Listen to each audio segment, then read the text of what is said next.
Gaung pemilu Gubernur Sumatera Utara mulai terdengar menyusul dua nama tenar yang disebut-sebut bakal maju berkompetisi. Mereka adalah Bobi Nasution yang mengemban trah Presiden Jokowi dan Basuki Cahayapurnama atau Ahok yang bernaung di bawah Partai Besutan Megawati Soekarno Putri. Keduanya kini digadang-gadang akan berkompetisi membidik kursi Sumatera Utara 1. Kalau itu terwujud, akankah ini menjadi pertarungan politik antara Jokowi dan Megawati? Lalu bagaimana kekuatan mesin politik yang berada di balik kedua tokoh itu? Untuk membahasnya telah bergabung bersama kami pakar politik Hanta Yuda. Selamat sore Mas Hanta.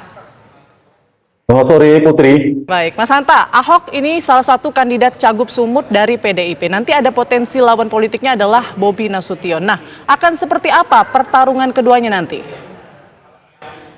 Ya, semua kandidat memiliki potensi dan kekuatannya masing-masing. Sebenarnya kalau kita berangkat dari dua hal, Putri, dari nama yang potensial berdasarkan radar survei, mereka punya potensi elektabilitas. Yang kedua memiliki mesin politik, boarding pass, yaitu partai politik, tiket partai. Ada 4 nama selain dua itu, yaitu satu Bobi sendiri dari Gerindra. Kemudian yang kedua adalah Pak Ahok, kalau PD Perjuangan betul mengusung Pak Ahok, dan yang ketiga adalah Pak Edi Rahmayadi yang juga incumbent gubernur yang sebelumnya, ditambah Pak Musa Rajeksa atau Pak Ijek. Nah, dari 4 nama ini, itu kalau berdasarkan partai kan ada 3 partai yang sangat berpengaruh di konstelasi DPRD Sumatera Utara, yaitu Golkar, PD Perjuangan, dan Gerindra. Nah, kalau misalnya kita berangkat dari nama ini, sebelum kita melihat peta kelebihan kekurangan masing-masing tentunya, peta konstelasi, peta koalisi atau kandidat di Pilkada Sumatera Utara itu bisa 3 potensi. 1, mungkin 4, tapi menurut saya kecil kemungkinannya bisa 3 pasang atau bahkan bisa 2 pasang. Yaitu Bobi berhadapan dengan calonnya PD Perjuangan terutama. Meskipun saya belum menyimpulkan PD Perjuangan belum tentu ke Pak Ahok.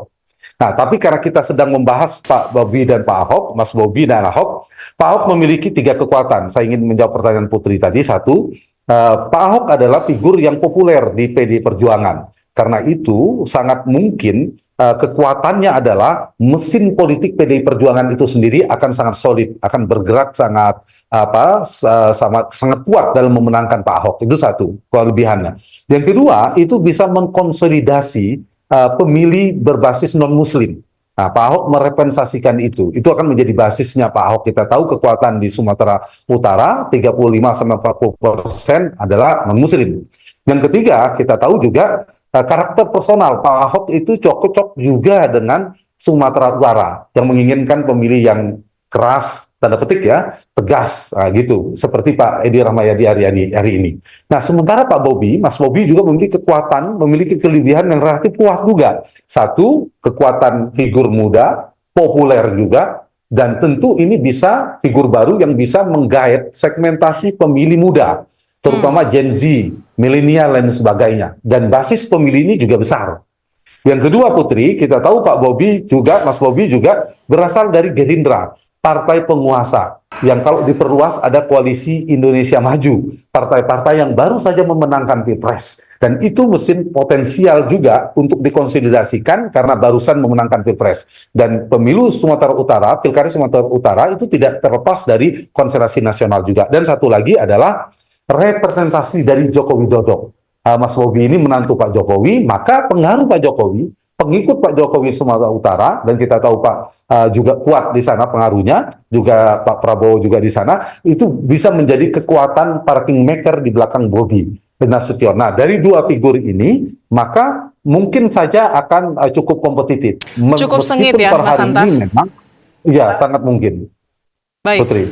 Nah, kalau kita lihat kan memang PDIP belum resmi ya untuk menunjuk Ahok yang akan debut begitu ya di Sumatera Utara. Nah, kalau Mas Hanta sendiri melihat apakah PDIP ini sedang cek ombak begitu, melihat situasinya nanti ke depan seperti apa? Iya, bisa jadi. Dan karakter PD Perjuangan itu tidak lebih awal dan menentukan kandidat. Biasanya di ujung di pilkada. Beda dengan beberapa partai yang lainnya. Nah, ini bergantung pada 2 hal. Peta konstelasi dari 4 nama tadi. Ada nama Edi, Bobi, Ahok, dan Musa Rajeksa. Nah, ini bisa menjadi 2 peta sangat ditentukan oleh 2 partai. Yaitu 1 Golkar, yang kedua ada PD Perjuangan.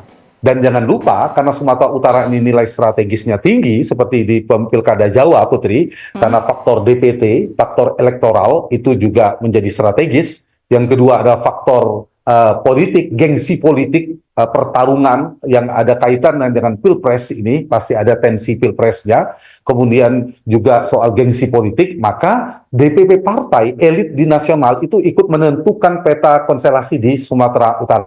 Apalagi ada Bobi akan bertarung, ada representasi Jokowi. Nah, kenapa saya mengatakan dua faktor itu? Golkar misalnya memutuskan misalnya Musa Rajeksa tidak maju sendiri, artinya potensi terbesarnya karena disatukan oleh Koalisi Indonesia Maju, Golkar sangat dekat dengan Pak Prabowo dan Gerindra, maka kemungkinan Bobi akan berpasangan dengan Musa Rajeksa. Itu satu poros. Yang kedua, ternyata PD Perjuangan mengusung Pak Ahok, tetap mengusung Pak Ahok atau nama lain, dan Edi Rahmayadi saya yakin punya tiket partai, kemungkinan tripolar, 3 poros. Tapi kalau kemudian, nah ini yang kemungkinan terbesar menurut saya, PD Perjuangan tidak jadi mendukung Pak Ahok. Bisa jadi hanya tes ombak seperti Putri dikatakan, ujungnya dengan kalkulasi PD Perjuangan yang didukung adalah Edi Rahmayadi yang berhadapan dengan Bobi yang sangat sama kekuatannya, kompetitif, itu menjadi bipolar. Dua kekuatan akan bertarung. Nah, ini yang akan sangat sengit. Karena itu saya termasuk belum begitu yakin PD Perjuangan serius akan dukung Pak Ahok. Bisa jadi ke Pak Edi Rahmayadi karena menghitung potensi kemenangan untuk berhadapan dengan Bobi yang tidak ringan menjadi lawan tanding. Jadi opsi Golkar ada dua. Majukan sendiri Musa Rajeksa, tapi opsi ini kecil menurut saya. Opsi keduanya yang lebih besar yaitu menjadikan wakil bagi Bobi. Opsi PD Perjuangan juga ada dua, yaitu mengusung Pak Ahok atau nama lainnya, atau mengusung Edi Rahmayadi. Per hari ini saya membaca, saya masih melihat potensi mendukung Edi Rahmayadinya lebih besar ketimbang mendukung Pak Ahok.